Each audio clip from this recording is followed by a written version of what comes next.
Jai Hanuman World Racer, Sabine and Roger here. Let's watch what makes Hanuman Chalisa so powerful. A tantric explains with Ranveer from the Ranveer Show. Oh yeah, looking forward to this because I don't know if I told Sabine yet, but we just got a comment on our video today, Ramayana episode 39 that we just recorded. Okay. Somebody's explaining how powerful it is, that it's so powerful, along with even just reading the Ramayana in general, that it has the effect, like for pregnant women, if they're reading it and focused on it, then it can make their whole pregnancy and birth of the baby just free of all obstacles. It's like a blessed, they get a blessing from just reading it and having that exposure. So that is amazing. And I actually totally believe that, because you're being in that state of devotion, focused on the Lord, and it'd be incredibly blessing. So this is going to be good. But before I dive into it, maybe you might have noticed my new attire. So I want to thank the team over at Damak Dam. And if you're interested in purchasing this or other designs, use the discount code RaiseTheWorld20 to get 20% off. Check it out, and you could be looking like me. looking like Roger. Hit the like button for Roger's look. And of course for Lord Hanuman. You mentioned a very cool story about Tulsidas meeting Hanumanji. Oh, I remember. Do you think that that's where the Hanuman Chalisa was created? No, I think the Hanuman Chalisa came in later on, but definitely Tulsidas ji got full blessings of Lord Hanuman, or because of that blessings, he was able to produce such a superlative Ramcharitmanas. It's the amazing text. But it was definitely the blessings of Lord Hanuman was there. Okay. Why do you think the Hanuman Chalisa has this anti-ghost power? This answer will again deviate from the central theme of your our discussion. That's what it's about. Yeah. So certain deities are there in Dharma who have two specific propensities. They're excellent as protector deities. Hanuman, Lord Hanuman is one of them. Bhairava is another. Protectors. Certain deities are there. Number one. Number two, they respond faster. Certain deities are closer to the earth plane than they respond faster. Hanumanji is one who is an immortal, who's never given up his body. So he's here in this plane. So he will respond to your pleas faster than others, specifically on certain areas. If you ask Hanumanji, I want to become the richest man on earth, you may not get that. Because his domain is strength, power, protection, all these things. Instant you will get that if your devotion is correct. Okay. Same for Lord Bhairava also. He also protects very fast. Lord Bhairava. On the other hand, if you have to call Lord Part of Shiva, the Shiva. Shiva Swarupa, Mahadev, he is in his samadhi. It will take you 9-10 lifetimes of calling before he was calling. He will be aware that you are calling, but he will be bothered to answer so easily. Wow. Cool. That is precisely the power of Hanuman Chalisa. It's a wonderful thing. There's so many sadhanas practices that can be done just with the Hanuman Chalisa. Really? Let's talk. Endless things. Let's talk about this, because there is a lot of young Indians who are very into the Hanuman Chalisa, including myself. Yay! Sweet. Lord Hanuman is considered in the tantric perspective is also considered as one of the protectors. Okay, the Veeras. There are 52 Veeras. Okay, Veer means there are powerful entities who protect an area, any area it can be. And these Veeras are modeled around the primary devatas. So there is Hanuman Veer. In the Nathpanthi Sampradaya, their worship is very popular. There is Narsingh Veer, who is basically on Lord Narasimha, which is the Vishnu Avatara, etc. So you invoke their blessings, whether it's a disease related negative entity, whether there's a spirit related negative entity, whether something else. If you keep doing Hanuman Chalisa with faith properly, and there are sadhanas, means suppose you want to, just for 40 days, somebody decides that I want to do Hanuman Chalisa Upasana. So you every day you sit and do at least 51, 54 times or 100 times Hanuman Chalisa. It will take you 1-2 hours, but if you're fluent, it will be very fast. You do this, you maintain certain basic rules. Celibacy is one of them required for getting a higher experience of Lord Hanuman, because he was the Akhanda Brahmachari. Okay, and you offer some naivedyam, some bhog, some laddu, something to Hanumanji. Put some diya, etc. Offerings. And after you finish your Hanuman Chalisa recital, say 54 times or 108 times, calmly sit down and meditate on the name of Lord Rama. Do this for 40 days, you will have a transforming experience. What do you mean calmly meditate on Lord Rama, do you just say Rama, Rama, Just that Rama? name, power of the name is superlative. He is, Hanumanji remains in this plane because he promised that as long as there is a name of Rama here, he will be here.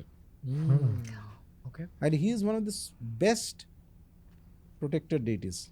The reason why he is so popular and he responds so fast, in my opinion, as I said, I have seen people who are more devotees of Lord Hanuman than even of Lord Rama.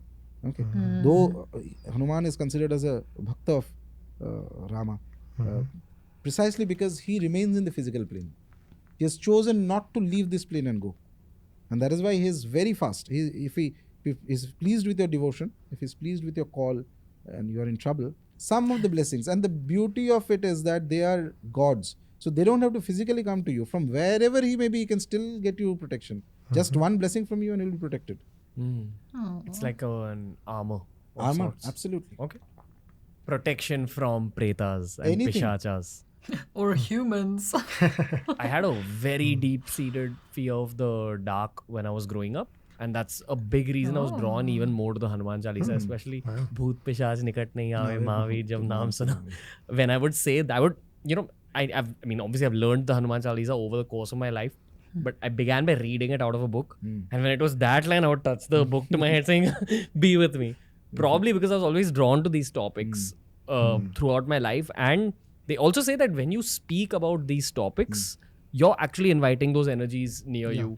So what we're doing here, and maybe even the listeners listening, they are kind of creating a sort of frequency that makes them one step closer to negative entities.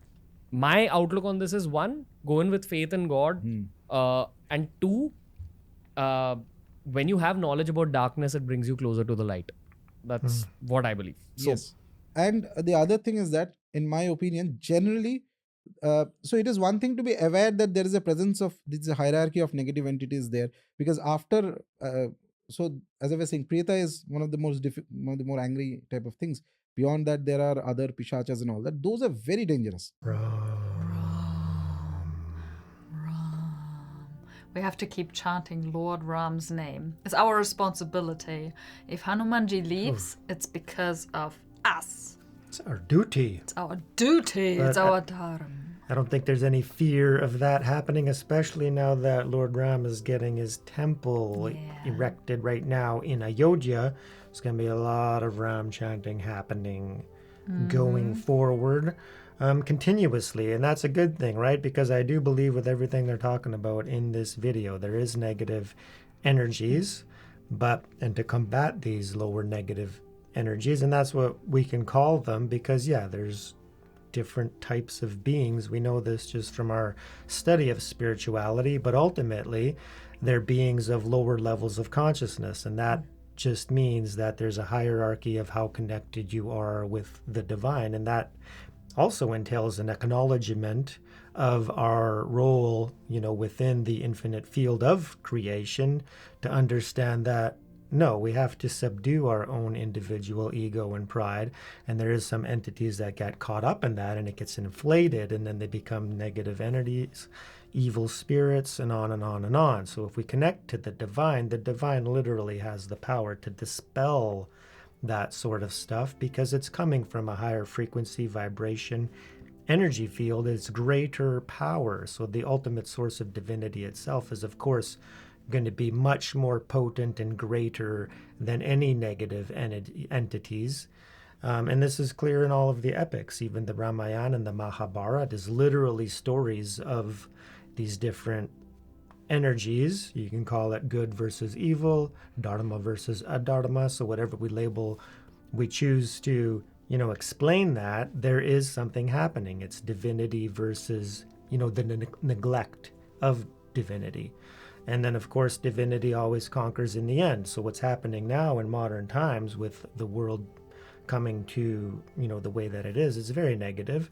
And that's the Kali Yuga. So it's part of the play. And we know at the end of this Yuga, there's going to be something happening that's going to reset it once again. This is going on and on and on. So what's our duty as spiritual seeker and people that are, on a channel such as Raise the World Project now? And if you're a viewer, a subscriber, a member, we thank you so much. But it's literally our duty to be aware of spiritual stuff. And that's why I even thank Ranveer, because he's true. On his show, it's all about knowledge, and then having a really popular podcast where he's talking about these sorts of topics. It's absolutely fantastic. So as far as the Hanuman Chalisa is concerned, and then the power embedded in that, yeah, the practice that he described in there. Oh, yeah, the 40 days of chanting 1 to 2 hours. Wow. The Hanuman Chalisa, and then silently meditating on Lord Ram afterwards. Mm-hmm. That would totally saying it's transformative, and I believe that it would be. Totally. Yeah.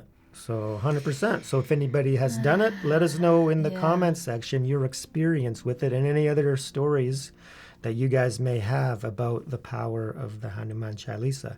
And I do agree with, him being present. So we think about consciousness and even the infinite expanse of our own universe, let alone the multiverse itself. If we know that Lord Hanuman is here on our plane and his consciousness is, omniscient to whatever extent it is, then it's contained on earth, and then it's here for a purpose to help keep it to a certain stage.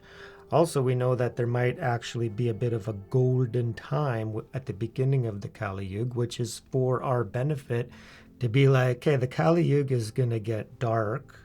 It's time to practice now. This lifetime right now is the most precious opportunity. So we need to do it. We need to practice, right? We need to be aware of the teachings and then focus. Whatever your chosen deity is, right?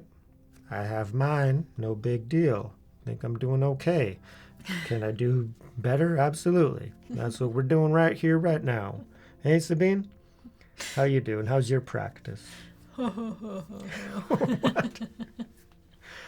Come on, give Sabine some encouragement down in the comments section.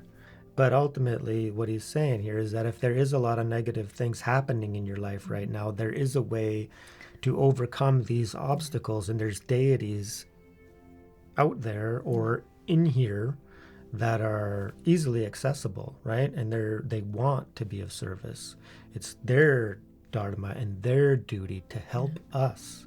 So to think that we have to go it alone is not the way. Like, we need to rely on the deities and the beings that it's their honor and their duty and their privilege, and they're serving their lords and masters by serving us. Imagine you're a deity or a god, or you transcended your ego. Yeah, of course you don't care anymore because you transcended your ego, but nobody would call you for help. Like, you have the ability to help. Oh, yeah. But the world is so damaged in a way. People are so damaged that they don't call out, and you just sit there and you see these suffering beings and you're right there, but they don't call upon you, and because of free will and all that, you can't intervene. Such a sad thought. Imagine all the Buddhas, Bodhisattvas, all the gods, all the enlightened beings. They're right there, ready to help. Ready to help. Yeah. And then how he's saying that Hanuman is the most accessible and the most ready and willing to help in this regard reminded me of Green Tara is the one. Me too. She has the foot, her posture is the foot is ready, on the ground, ready to help immediately. Yeah. Right? So this also reminded me of the Buddhist teachings of the most precious human rebirth. And then he goes on to teach, 10 things as to why. And one of them is because we have access to the teachings right now. And then, so that just got expanded as I learned more about Sanatan Dharma and then all of it, right? So we're incredibly fortunate because there's going to be a certain period of time and there's other realms out there that don't have access to any of these sorts of teachings. And if you're born into these realms, or if you're not so fortunate to be born in a time like this where there is the teachings and there's nothing, then think about the suffering. There's no way out because there's no access, there's no information even informing us about these deities and these beings. So then what? You just suffer for that lifetime and then on to the next, right? Without any, without access to your own inherent free will and divinity to even look within to see it, right? So the opportunity is lost. So anyways, let me know if you guys are taking advantage of this most precious opportunity, seeking the truth within, connecting with your deity, many deities, your spiritual gurus and teachers and masters and the texts and the teachings. And it's go time, people. This is our time on this epic planet. Yeah. Most importantly, let me know if you've connected with Hanumanji. Because that's what this video is all about. So wishing many, many, many blessings to all of our Hanuman Bhaktis. And remember, Ram.